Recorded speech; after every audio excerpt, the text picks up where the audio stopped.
അതാണ് റസൂലിന്റെ പ്രാർത്ഥന. അല്ലാഹുമ്മ ലാ തജഅൽ ഖബരി ഈദ, അല്ലാഹു എൻ്റെ ഖബർ നീ ആഘോഷിക്കപ്പെടുന്ന ഒരു സ്ഥലാക്കലേ. റസൂൽ പറഞ്ഞത് ഇമാതിരി മനുഷ്യന്മാരെ മുന്നിൽ കണ്ടിട്ടാണ്. എത്ര വ്യക്തമാണ് അതാണ് റസൂലിന്റെ പ്രാർത്ഥന. 2 പ്രാർത്ഥനകളാണ് പ്രവാചകൻ പ്രാർത്ഥിച്ചത്. അല്ലാഹുമ്മ ലാ തജഅൽ ഖബരി വസന യുഅബദ്, ആരാധിക്കപ്പെടുന്ന ബിംബമാക്കി എൻ്റെ ഖബറിനെ നീ മാറ്റല്ല റബ്ബേ. അല്ലാഹുമ്മ ലാ തജഅൽ ഖബരി ഈദ, ആഘോഷിക്കപ്പെടുന്ന സ്ഥലമാക്കി എൻ്റെ ഖബറിനെ നീ മാറ്റില്ല. ഈ 2 നടക്കും എല്ലാ ജാറങ്ങളിലും. ഇത് 2, ആരാധനയും ആഘോഷവും.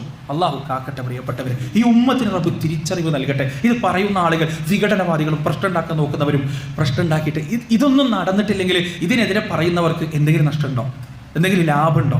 നീ എല്ലാ ഉറൂസും നിന്നു, എന്താ ഇവിടെ മുജാഹിദുകൾക്ക് എന്തോ എക്സ്ട്രാ പാറ്റന്റ് എന്തെങ്കിലും കിട്ടാനുണ്ടോ, അല്ലെങ്കിൽ വേറെ എന്തെങ്കിലും ഗവൺമെന്റ് എന്തെങ്കിലും പ്രത്യേക പൈസ കിട്ടാനുണ്ടോ? ഇത് ഇസ്ലാമിന് എതിരായോണ്ടല്ലേ പറയുന്നത്.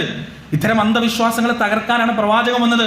അതുകൊണ്ടാണ് പറയുന്നത്. അല്ലാഹു സുബ്ഹാനഹു വ തആല വിശ്വാസത്തെ നൈർമല്യമുള്ളതാക്കാൻ, വിശ്വാസത്തെ പരിശുദ്ധിയുള്ളതാക്കാൻ നമുക്ക് ഏവർക്കും തൗഫീഖ് നൽകുമാറാകട്ടെ.